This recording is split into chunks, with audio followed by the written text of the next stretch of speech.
Hi friend, ಎಲ್ಲರಿಗೂ ವರಮಹಾಲಕ್ಷ್ಮಿ ಹಬ್ಬದ ಶುಭಾಶಯಗಳು. ನಮ್ಮ ಅಮ್ಮನೇಲಿ ಹಬ್ಬ ನಡೀತಾ ಇದೆಯಲ್ಲ, ಅದಕ್ಕೆ ನಾವು ಇದು ಪೂಜೆ ಮಾಡ್ತಾ ಇದ್ದೀವಿ, ಎಲ್ಲ ಮಾಡ್ತಾ ಇದ್ದೀವಿ. ನಾನು ತನು ಫೋಟೋ ತೆಗಿತಾ ಇದ್ದೀನಿ ನೋಡಿ. ಆದರೂ ಆ್ಯಕ್ಚುಲಿ ನಾನು ಫೋಟೋ ತೆಗಿತೀನಿ ಅಂತ ಹೇಳ್ತಾ ಇದ್ದ.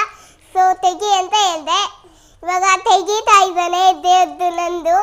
ಇವಾಗ ನಮ್ಮಮ್ಮ ರೆಡಿಯಾಗಿದೆ. ನಮ್ಮಮ್ಮನ ಆಮೇಲೆ ನೋಡಿಸ್ತೀನಿ. ಇವಾಗ ನಾವು ಇದು ದೇವಸ್ಥಾನಕ್ಕೆ ಸಾಯಂಕಾಲ ಹೋಗ್ತೀವಿ. ಇವಾಗ ಪೂಜೆ ಮಾಡಿಬಿಟ್ಟು ಇದು ದೇವಸ್ಥಾನಕ್ಕೆ ಹೋಗ್ಬೇಕು, ಆಂಜನೇಯ ದೇವಸ್ಥಾನಕ್ಕೆ. ಇವರು ನಮ್ಮಮ್ಮ, ಇವರು ನನ್ನ ತಮ್ಮ. ಹಾಯ್